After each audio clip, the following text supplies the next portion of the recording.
Mini Trailer. Today's video, we're just going to go over our sewing machine. I'm going to show you all the basic parts of it. Your machine may look a little bit different from mine, but the bones are going to be the same. They're going to have the same basics. They'll just be in a little bit of a different places on your sewing machine. So let's get started. Okay, so here is my sewing machine, and keep in mind again that all sewing machines are different, so you may have something completely different from me, but they all have the very basics parts. And we're just going to go over basic parts right now. So this is a hand wheel. The hand wheel moves the needle. I don't ever use this hand wheel, but it's there if I need to.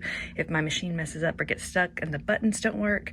See, I have this that raises my needle too. Some machines have an automatic needle raiser, like just a button, and some you have to use the hand wheel. So it just depends on what you got, but that's what the wheel does. It raises that needle up and down. This is your stitch regulator, so it decides your stitch length. If I wanted a bigger stitch, I'd turn it up. If I want a smaller stitch, I turn it down. When I'm piecing, and almost everything I do, honestly, I keep it right here just before the 2.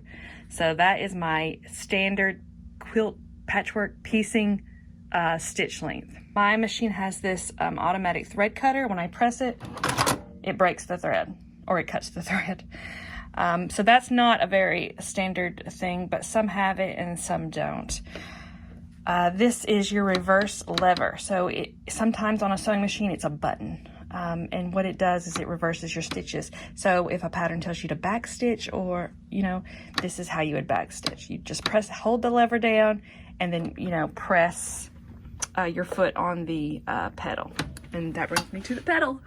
This is a pedal. When you press it, your machine starts sewing. So make sure your hands are out from under that needle. All right, so this is my Bobbin Winder. If you have a machine that has 2 places to put spools, one is for your bobbin and one is for your thread. This way you don't have to re-thread every time you need to wind a bobbin. And in this case, when your machine has it like that, it's not a big deal to just do one bobbin at a time. I am a one at a time bobbin winder. I know that there's a lot of quilters who just wind up a whole bunch of them, but that's not me. So this little guy right here will be a bobbin guide. So he guides the thread into my bobbin. So that's what that is. All machines have a bobbin guide. And then all machines have a thread guide, and there's usually multiple ones. So this guy's a thread guide, this guy's a thread guide, this guy's a thread guide, this guy's a thread guide, and they even go all the way down to the needle. And that kind of tells you how to thread your machine. Obviously, you'll have to read your manual to know how to do that, but all those guides are for getting your thread from the spool to the needle. And if you've got it wrong, it could mess up your tension on your patchwork, which could be very frustrating. So you always want to make sure that you have your machine threaded correctly. If you are having tension troubles, this is a tension adjuster. So I turn it one way, it loosens. I turn it the other way, it tightens. I try not to touch it.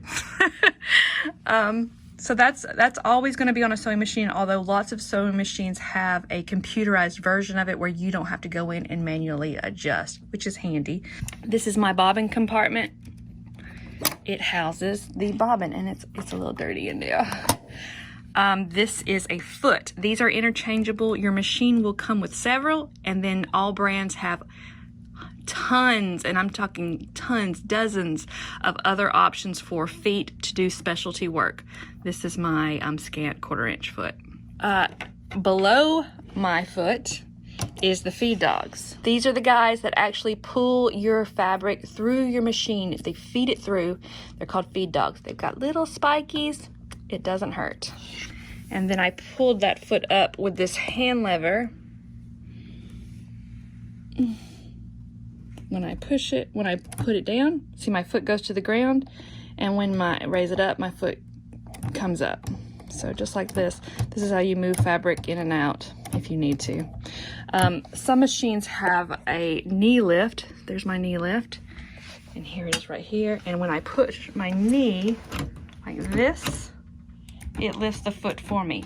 I could never live without this now that I have it. A knee lift is crucial for my own sanity. I absolutely use that knee lift tons. This is a feed dog adjuster.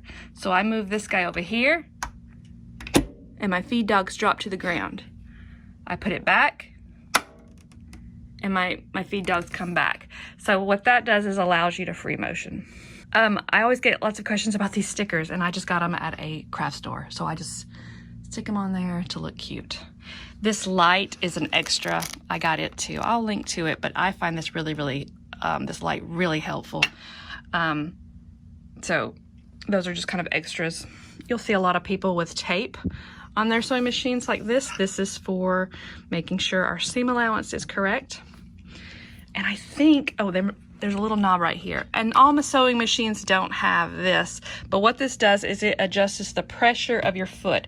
So if I'm sewing something like I never sew leather. I don't think I've ever sewn leather, but if I did, I could adjust this little knob and it will loosen the pressure up so that everything's not getting smushed down into that feed dog. And that's actually a struggle that a lot of people have, is sometimes your feed dog grabs your fabric. So this is something that could help with that.